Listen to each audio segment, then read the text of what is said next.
Selamat berjumpa kembali rekan-rekan mahasiswa Politeknik Gus Durian, program studi Kebijakan dan Manajemen Pajak semester 5 pada mata kuliah Manajemen Kinerja Perpajakan. Pada kuliah yang ke-9, sesi ke-9 ini setelah UTS, kita akan membahas mengenai PPh Badan.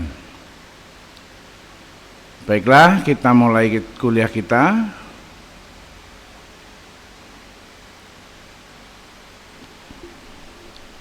Memahami PPh Badan.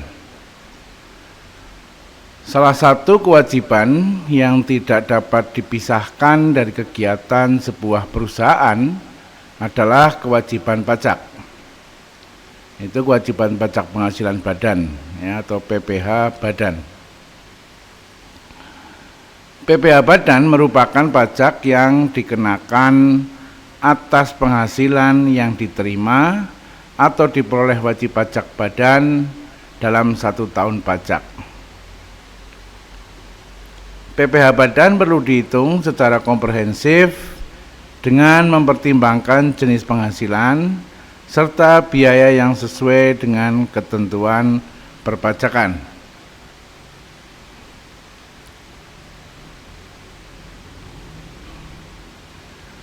Dalam menghitung PPh Badan, perusahaan juga harus mencocokkannya dengan kewajiban perpajakan terkait lainnya, seperti PPh pasal 21, 22, 23, 25, hingga PPN.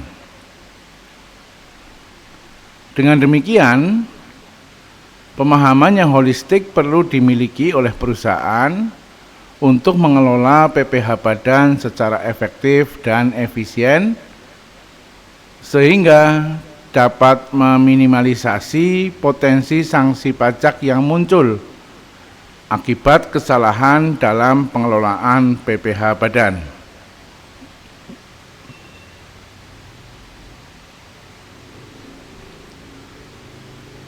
Pembahasan berikutnya adalah mengenai subjek PPh Badan.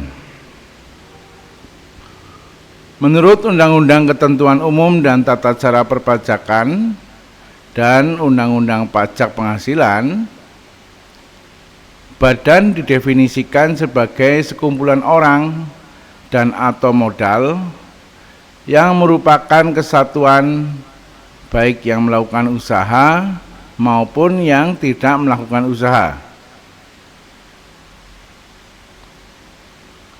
Badan meliputi perseroan terbatas, perseroan komanditer, dan perseroan lainnya. Juga badan usaha milik negara atau badan usaha milik daerah dengan nama dan dalam bentuk apapun.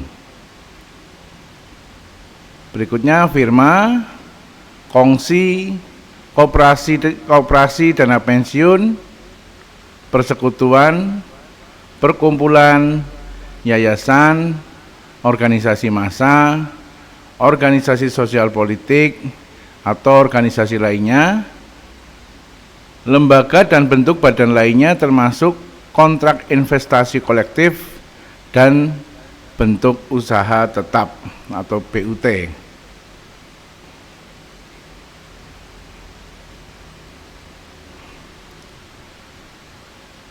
Badan usaha milik negara dan badan usaha milik daerah merupakan subjek pajak tanpa memperhatikan nama dan bentuknya, sehingga setiap unit tertentu dari badan pemerintah, misalnya lembaga, badan, dan sebagainya, yang dimiliki oleh pemerintah pusat dan pemerintah daerah, yang menjalankan usaha atau melakukan kegiatan untuk memperoleh penghasilan, merupakan subjek pajak. Dalam pengertian, perkumpulan termasuk pula asosiasi, persatuan, perhimpunan, atau ikatan dari pihak-pihak yang mempunyai kepentingan yang sama.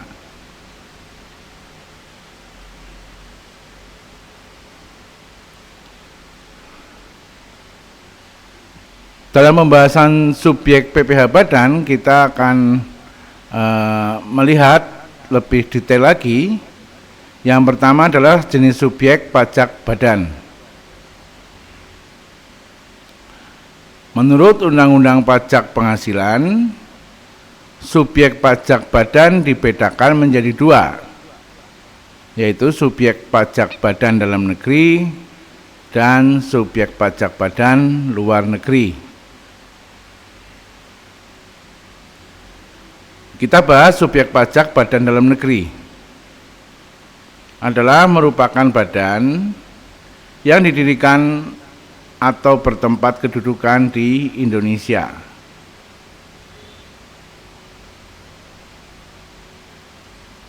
Sedangkan untuk subjek pajak badan luar negeri adalah badan yang tidak didirikan dan tidak bertempat kedudukan di Indonesia, yang menjalankan usaha atau melakukan kegiatan di Indonesia,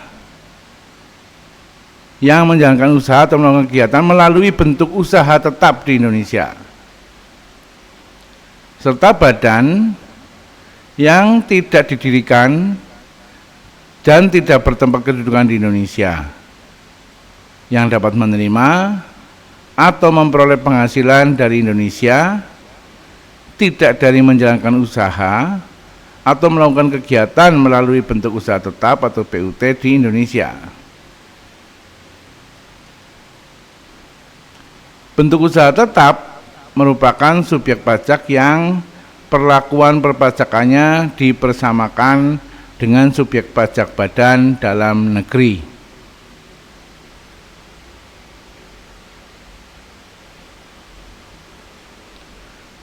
Kemudian bentuk usaha tetap atau BUT. Bentuk usaha tetap adalah bentuk usaha yang dipergunakan oleh orang pribadi yang tidak bertempat tinggal di Indonesia. Orang pribadi yang berada di Indonesia tidak lebih dari 183 hari dalam jangka waktu 12 bulan. Dan badan yang tidak didirikan dan tidak bertempat kedudukan di Indonesia untuk menjalankan usaha atau melakukan kegiatan di Indonesia. BUT ini dapat berupa tempat kedudukan manajemen, jadi cuma kantornya saja, kemudian cabang perusahaan, kantor perwakilan, gedung kantor, pabrik, bengkel, gudang, ruang untuk promosi dan penjualan atau showroom, pertambangan dan penggalian sumber alam.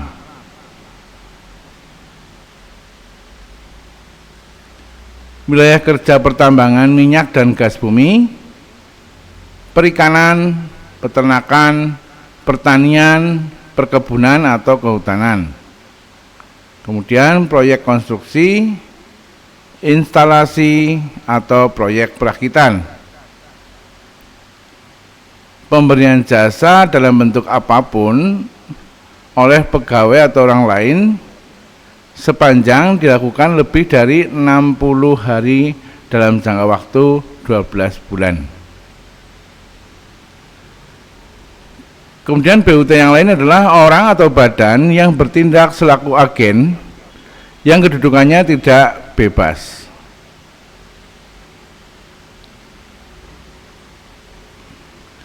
Agen atau pegawai dari perusahaan asuransi yang tidak didirikan dan tidak bertempat kedudukan di Indonesia, yang menerima premi asuransi atau menanggung risiko di Indonesia.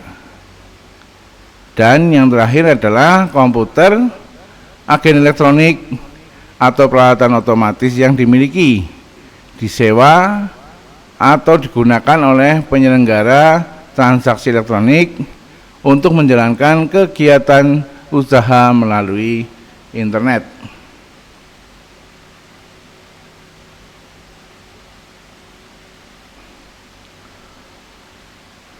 Pembahasan berikutnya adalah mengenai tarif PPh badan. Kewajiban untuk menghitung sendiri, menyetor dan melaporkan PPh terutang merupakan implementasi dari sistem self-assessment yang dianut di Indonesia.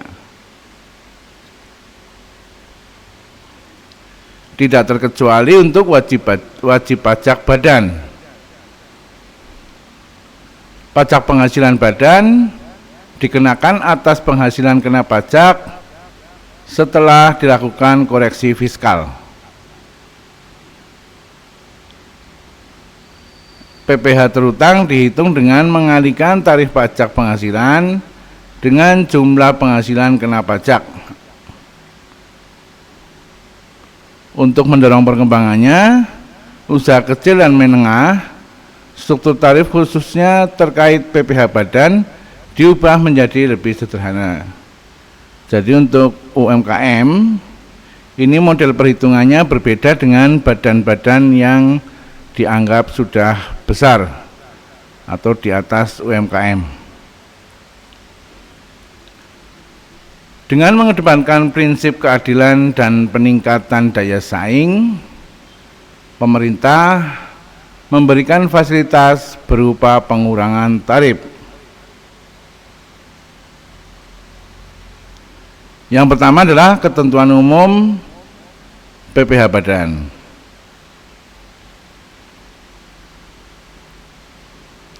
Berdasarkan pasal 17 ayat 1 bagian B Undang-Undang Nomor 36 Tahun 2008 tentang pajak penghasilan, tarif pajak yang dikenakan kepada badan adalah 25%. Besar tarif ini berlaku sampai tahun pajak 2019.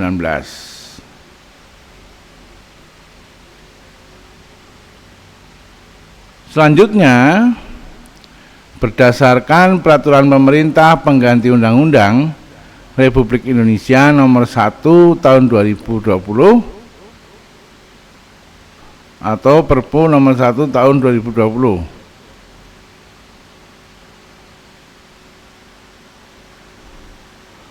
Pemerintah menurunkan tarif umum PPh badan menjadi 22% untuk tahun 2020 dan 2021.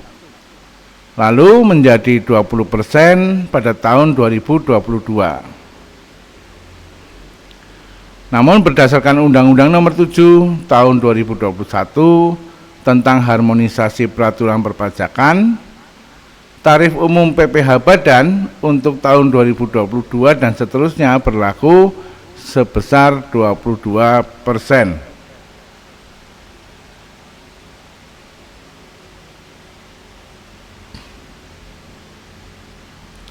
Yang ketiga adalah ketentuan tarif perusahaan terbuka. Nah, yang kedua adalah ketentuan tarif perusahaan terbuka. Perubahan tarif terbaru bagi perusahaan terbuka diatur dalam Peraturan Pemerintah Nomor 30 Tahun 2020 tentang penurunan tarif pajak penghasilan bagi wajib pajak badan dalam negeri yang berbentuk perseroan terbuka, perlu menetapkan peraturan Menteri Keuangan tentang bentuk dan tata cara penyampaian laporan serta wajib pajak dalam rangka pemenuhan persyaratan penurunan tarif pajak penghasilan bagi wajib pajak badan dalam negeri yang berbentuk perseroan terbuka atau disebut dengan TBK ya. Perseroan terbuka ini adalah yang sudah menjual sahamnya kepada publik.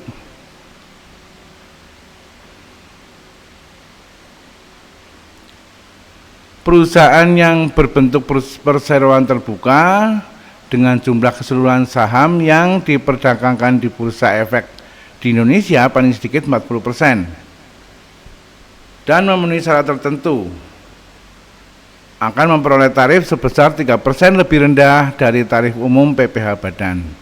Jadi kalau tadi PPh badan yang terbaru adalah 22%, Kalau untuk PT terbuka atau perusahaan-perusahaan yang sudah mendaftarkan sahamnya dijual di bursa efek, maka tarifnya lebih rendah 3%. Ya.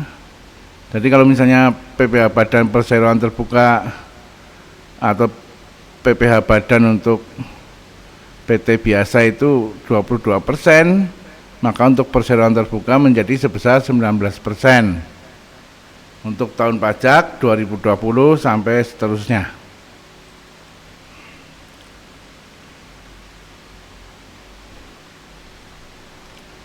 Yang ketiga, ketentuan tarif wajib pajak UMKM. Sejak berlakunya Peraturan Pemerintah Nomor 23 Tahun 2018, wajib pajak UMKM dikenakan tarif pajak penghasilan sebesar 0,5% atau 0,5% yang bersifat final. Berbeda dengan peraturan sebelumnya, yaitu Peraturan Pemerintah Nomor 46 Tahun 2013, kini pengenaan tarif pajak untuk UMKM merupakan pilihan bagi wajib pajak UMKM dan bukan menjadi kewajiban. Artinya mau mengikuti tarif yang 0,5% dikalikan dengan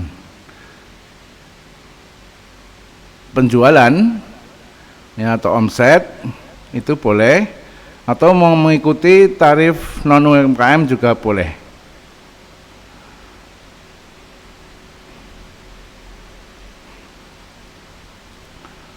Bukan menjadi kewajiban yang dimaksud tidak berarti bahwa wajib pajak tidak dikenakan tarif sama sekali, melainkan pajak tetap dikenakan namun dengan tarif yang berbeda ya, selain tarif 0,5% tadi.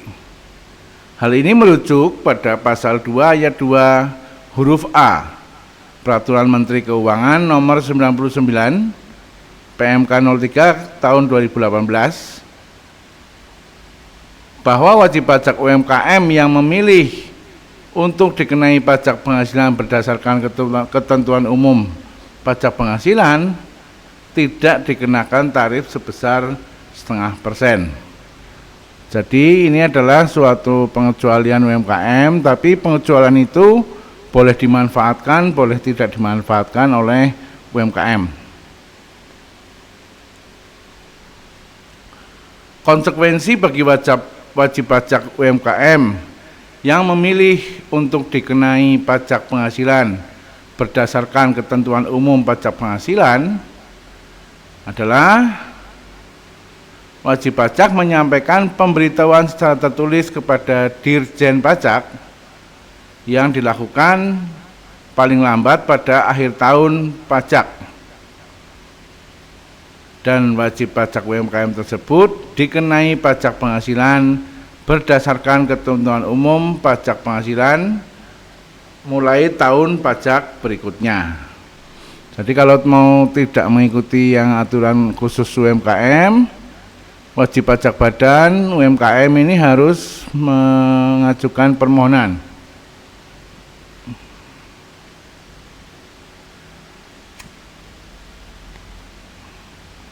Bagi wajib pajak UMKM yang terdaftar sejak tanggal 1 Juli 2018 sampai dengan tanggal 31 Desember 2018, wajib pajak UMKM dapat dikenai pasal penghasilan berdasarkan ketentuan umum pajak, yaitu ketentuan umum pajak penghasilan mulai tahun pajak terdaftar dengan cara menyampaikan pemberitahuan paling lambat tanggal 31 Desember 2018 atau paling lambat akhir tahun pajak terdaftar.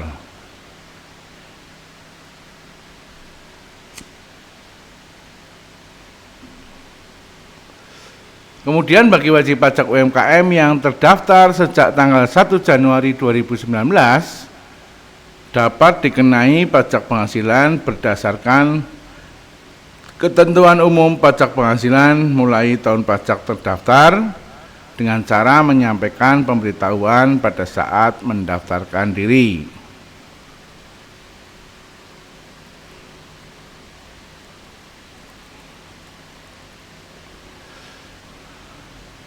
Batas waktu yang diberikan pemerintah bagi wajib pajak badan yang ingin memanfaatkan tarif PPh final 0,5% adalah yang pertama syaratnya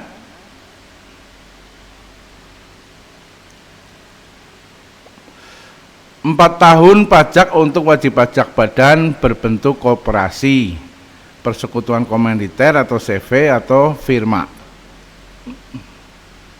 Kemudian 3 tahun pajak bagi WP badan berbentuk perseroan terbatas atau PT.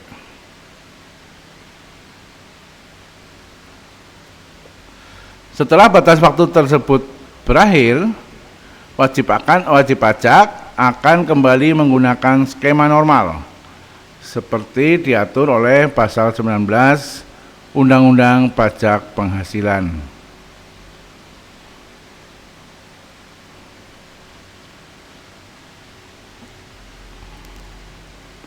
Kemudian tarif pajak penghasilan berdasarkan pasal 31E.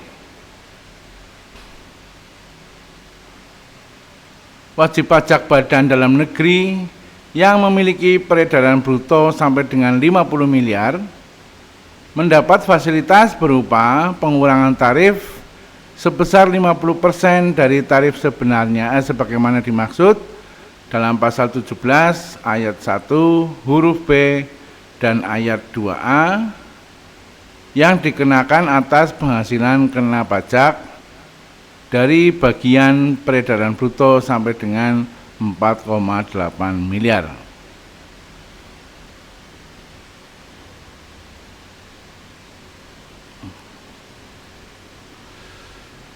Ketentuan penerapan tarif pasal 31E Undang-Undang PPh adalah sebagai berikut. Ini adalah ketentuan-ketentuannya. Fasilitas pengurangan tarif sebagaimana dimaksud dalam pasal 31E ayat 1 Undang-Undang PPh dilaksanakan dengan cara self-assessment pada saat penyampaian SPT tahunan PPh wajib pajak badan. Sehingga wajib pajak badan dalam negeri tidak perlu menyampaikan permohonan untuk dapat memperoleh fasilitas tersebut.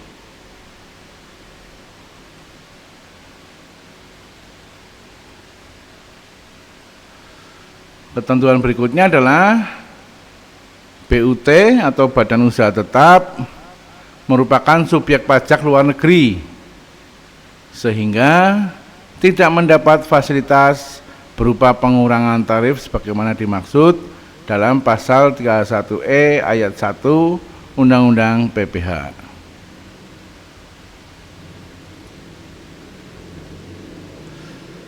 Ketentuan berikutnya adalah batasan peredaran bruto sampai dengan 50 miliar adalah sebagai batasan maksimal peredaran bruto yang diterima atau diperoleh wajib pajak badan dalam negeri untuk dapat memperoleh fasilitas pengurangan tarif sebagaimana dimaksud dalam pasal 31E ayat 1 Undang-Undang PPh.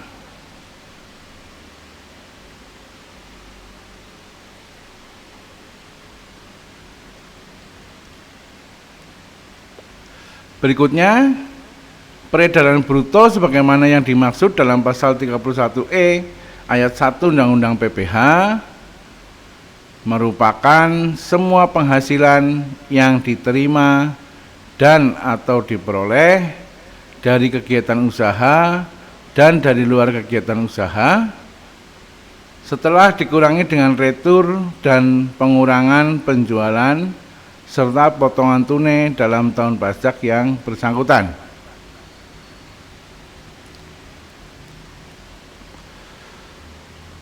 Sebelum dikurangi biaya untuk mendapatkan atau menagih dan memelihara penghasilan baik yang berasal dari Indonesia maupun dari luar Indonesia yang meliputi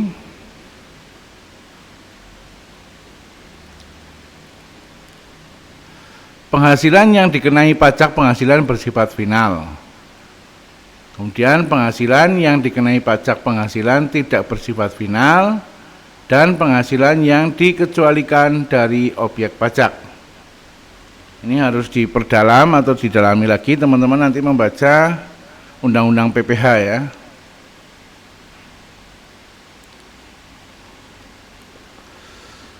Berikutnya adalah fasilitas pengurangan tarif sebagaimana dimaksud dalam pasal 31E ayat 1 Undang-Undang PPH ini berlaku untuk penghitungan pajak penghasilan terutang atas penghasilan kena pajak yang berasal dari penghasilan yang dikenai pajak penghasilan tidak bersifat final.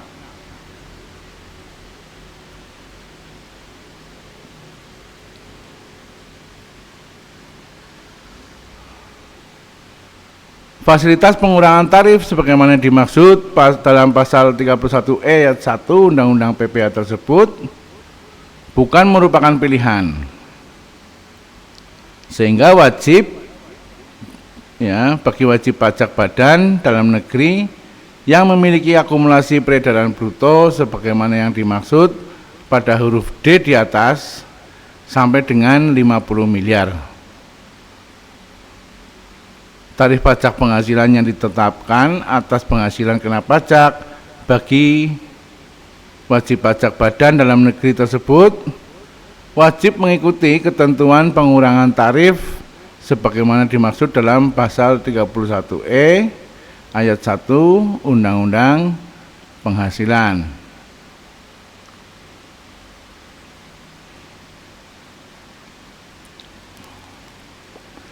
Untuk menghitung besarnya angsuran PPH pasal 25 tahun berjalan, wajib pajak badan dalam negeri yang telah memenuhi persyaratan fasilitas pengurangan tarif pajak yaitu pajak penghasilan sebagaimana dimaksud dalam pasal 31 ayat 1 Undang-Undang Pajak Penghasilan wajib menggunakan tarif PPH sebagaimana dimaksud dalam pasal 31E ayat 1 Undang-Undang PPH. Jadi memang teman-teman bila ingin lebih mendalam lagi silahkan dibaca dan dipelajari Undang-Undang PPH.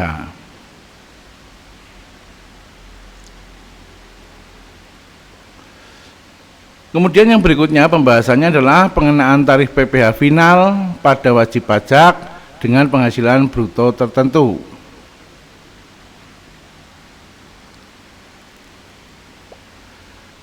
Penghasilan dari usaha yang diterima atau diperoleh wajib pajak dalam negeri yang memiliki peredaran bruto tertentu dikenai pajak penghasilan yang bersifat final dalam jangka waktu tertentu.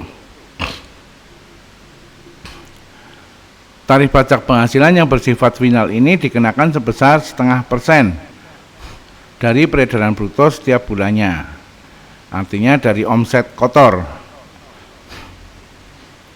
Ketentuan terbaru dapat dilihat pada Peraturan Pemerintah Nomor 55 Tahun 2022.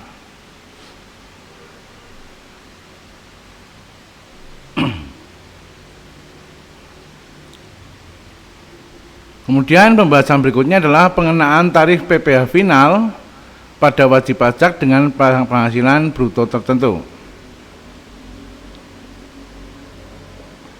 Kita bahas yang pertama mengenai pengenaan PPH final. Wajib pajak yang memiliki peredaran bruto tertentu yang dikenai PPH final yaitu wajib pajak orang pribadi atau wajib pajak badan berbentuk koperasi, persekutuan komanditer atau CV, firma atau perseroan terbatas atau PT.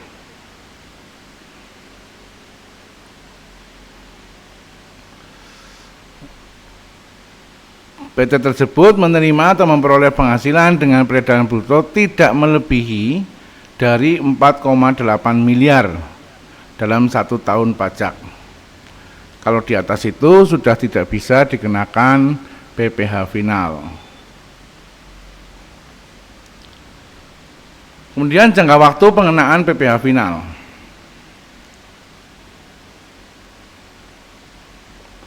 Jangka waktu tertentu pengenaan pajak penghasilan yang bersifat final yaitu paling lama 7 tahun pajak bagi wajib pajak orang pribadi.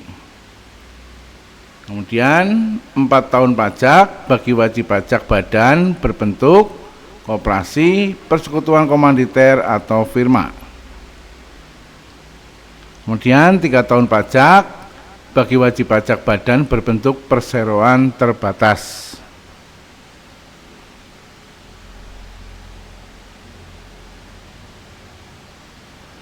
Berikutnya adalah dasar pengenaan PPh final. Jumlah peredaran bruto atas penghasilan dari usaha setiap bulan dijadikan sebagai dasar pengenaan pajak yang digunakan untuk menghitung pajak penghasilan yang bersifat final.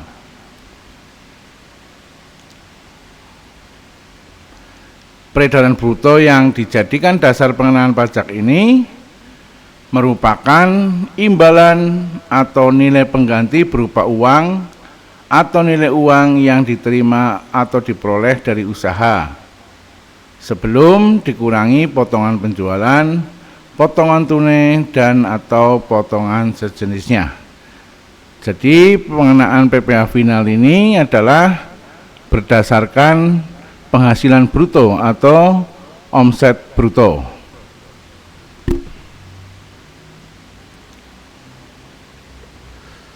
Berikutnya mengenai pengecualian pengenaan PPh final. Terdapat pengecualian penghasilan yang dikenai PPh final, yaitu jika penghasilan yang diterima atau diperoleh wajib pajak orang pribadi dari jasa sehubungan dengan pekerjaan bebas, yang meliputi tenaga ahli yang melakukan pekerjaan bebas yang terdiri dari pengacara, akuntan, arsitek, dokter, konsultan, notaris, PPAT, penilai, dan aktuaris.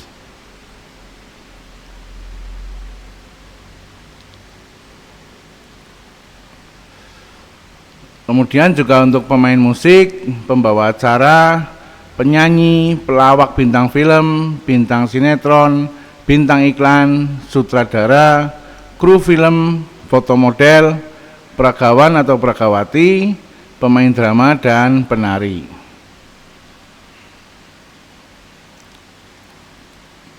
Pengecualian berikutnya adalah untuk olahragawan, kemudian penasihat, pengajar, pelatih, penceramah, penyuluh, dan moderator.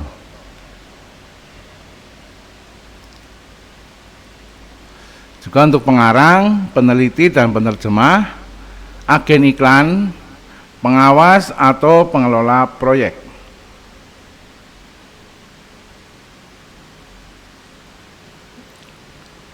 Perantara, petugas penjajah barang dagangan, agen asuransi, distributor perusahaan pemasaran berjenjang, ya, jadi multi level marketing maksudnya, atau penjualan langsung dan kegiatan sejenis lainnya.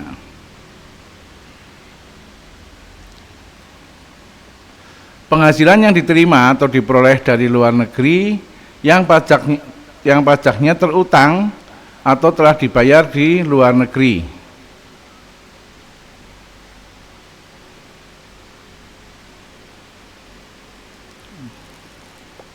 Kemudian penghasilan yang telah dikenai pajak penghasilan yang bersifat final dengan ketentuan peraturan perundang-undangan perpajakan tersendiri. Yang terakhir adalah penghasilan yang dikecualikan sebagai objek pajak menurut undang-undang.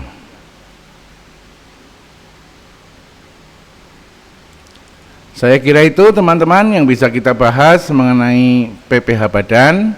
Silahkan diperdalam lagi dengan mengakses literasi-literasi lain, baik literasi digital maupun literasi cetak.